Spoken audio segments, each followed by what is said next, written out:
George Byers, born June 25, 1872 in Charleston Town, Canada. He died April 10, 1937 in Boston, Massachusetts. I'm Scrapbook Boxing. And I would like to get into the career of George Byers, a forgotten fighter that will be remembered right here on the Museum of the Forgotten Fisticuffs series. Let's take a look at George Byers' career. He stood 5 foot 8.5 inches, weighed 150 to 165 pounds. He was managed by James A. Carroll. Now, George Byers would fight fantastic fighters such as Harry Peppers, Charles Goff, Frank Childs, Dick O'Brien, Dick Moore, Charlie Strong, Black Fitzsimmons, to name a few. George Byers' father was a black slave. His mother was a Mycok Indian, and his father escaped to Canada and eventually was settled to Prince Edward Island. Like Sam Langford, George ran away from home, which was Canada, to seek a new life in America. He also moved to Boston in 1890. Along with the colored heavyweight champion George Godfrey, he moved from Canada to Boston. George Godfrey fought some of the best fighters of his day, such as Sam Langford, K.O. Gordon, Big Bill Tate, Battling Norfolk, Jack Thompson, Roughhouse Ware, Clem Johnson, Tom Cowler, and Larry Gans, just to name a few.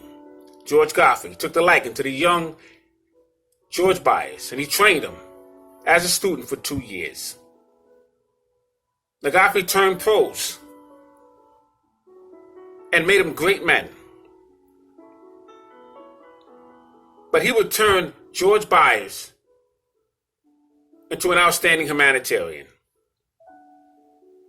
George Byers began his professional career in 1895, and he stopped fighting in 1904. He fought well over 100 prize fights, and in 1897, Byers would face fighters 11 years. That's a very long time. He would fight one fight in 1895, one fight in 1896. On December 9, 1897, he knocked out Harry Peppers of California and won a colored middleweight championship belt. He would take Frank Childs 20 rounds, September 14, 1898. George Byers' first 4 years of fighting, he never lost a match. And by 1899, he called out middleweight champion Tommy Ryan to a boxing match. Now, September 1899, he reportedly threw a fight with Tommy West. And that would cause his name to be tarnished. He would have a draw, 15 rounds, with future light heavyweight champion George Gardner. Faced him 3 times. Now, George Gardner became light heavyweight champion July 4th, 1903, when he stopped Jack Root in 12 rounds for the championship belt. George Gardner would face fighters such as Marvin Hart, would become heavyweight champion. Joe Walcott, the Barbados Demon, he would become a welterweight champion. Jack Root, light heavyweight champion. Frank Craig, the Harlem Coffee Cooler, would be a colored welterweight champion. He would face George Byers, would become a colored middleweight champion. Peter Maher would face Bob Fitzsimmons. He would fight him to a draw. And he would face fireman Jim Flynn. George Gardner was a pretty good fighter.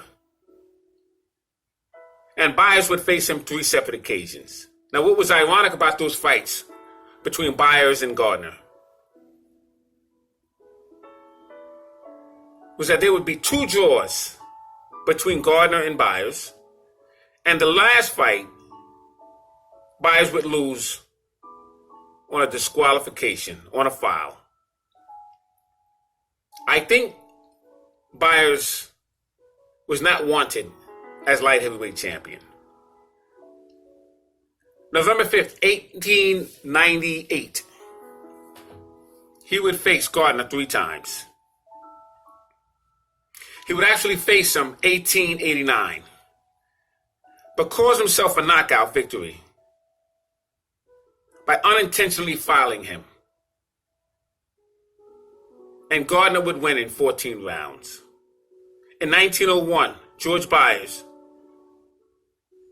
would be KO'd twice to former KO victim Charles Childs and future light heavyweight champion Jack Root.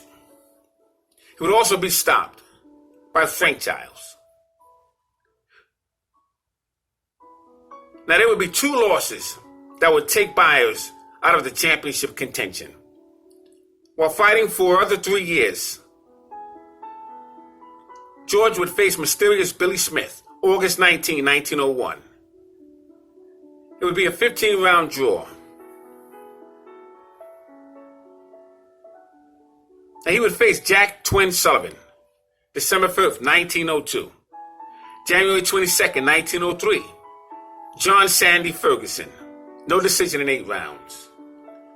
August 19th, 1901. Mysterious Billy Smith again, 15-round draw. And this time, George Gardner would go under the name as George Yeekers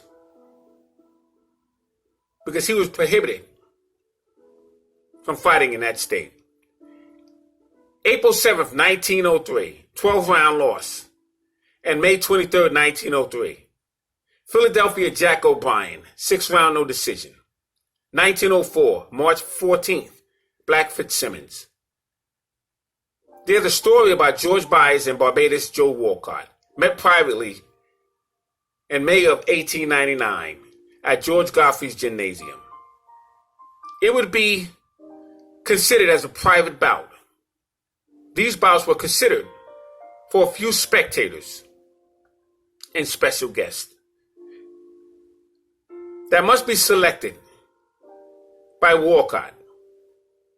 Now, Walcott weighed 158 pounds, and Byers weighed a bit more.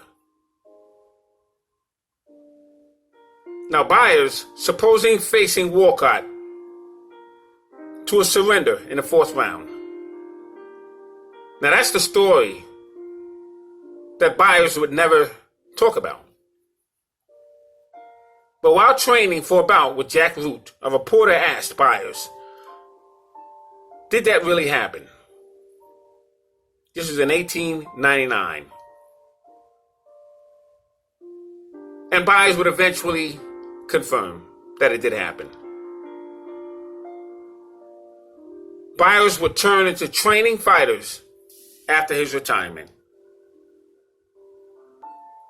At the Athletes Athletic Club and a Christian club, he often worked for Tom Maroki.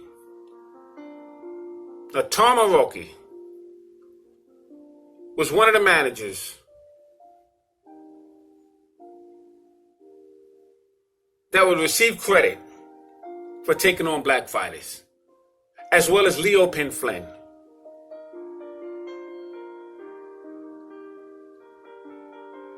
Now, his most famous student was Sam Langford. Sam Langford and Byers met when a mob of angry spectators would crowd the street when Sam Langford was having a street fight. And they began to grab and maul him. And the man, or I should say, the young boy who came to the aid of Sam Langford, because they were both boys at that time, was George Byers.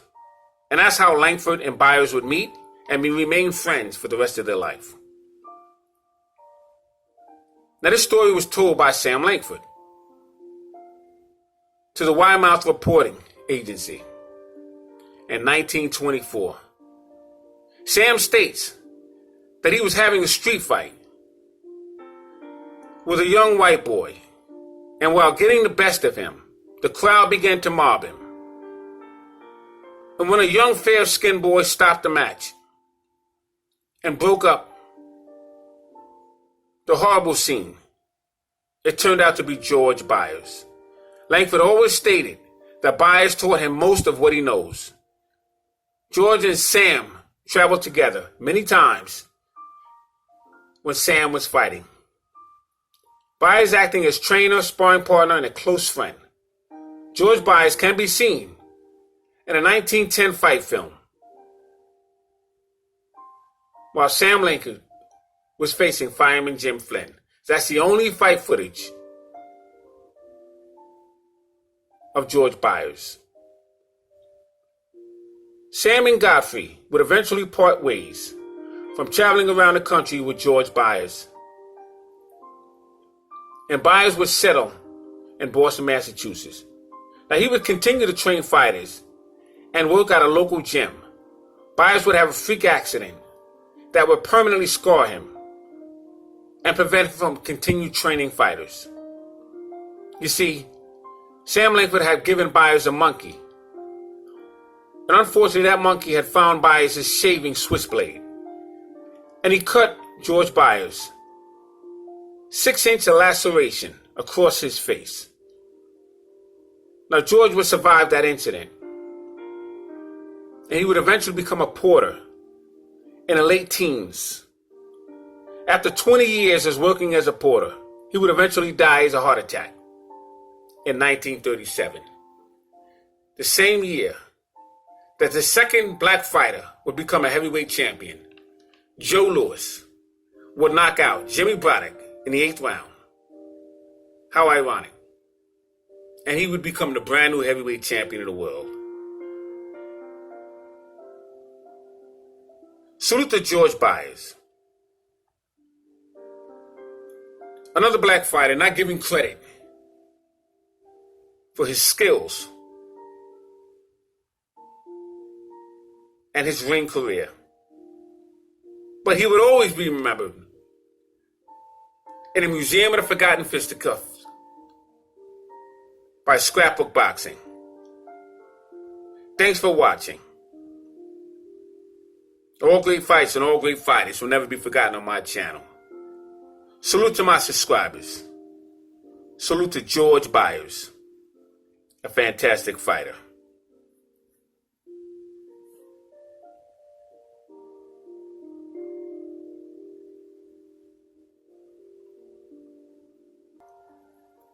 Raymond Castillo, the Cuban Baron, born April 5th, 1907, in Santiago de Cuba.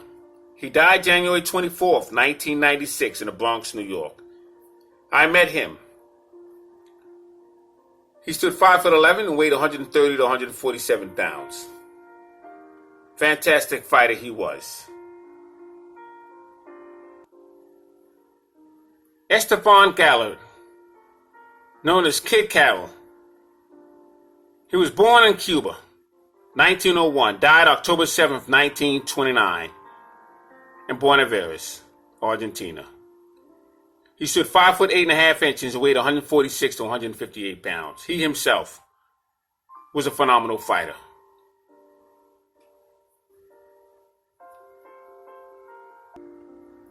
Frank Childs. We discussed him in the other video. He was born July 17, 1867 in Texas. He stood 5'9.5", weighed 160 to 185 pounds. He was a color champion and a phenomenal fighter. Frank Craig, known as the Harlem Coffee Cooler, was born April 1st, 1868 in Columbus, Georgia. He would eventually move to Harlem, but he would die January 1943 in Chelsea, London, England. He stood 5'10" and he weighed 160 pounds. Frank Craig, a phenomenal fighter. He himself became a colored champion. I'm recapping some of these fighters because I want you to understand there is no boxing history without discussing the black fighter. There's so many great champions. There's so many great fighters. Jack Britton.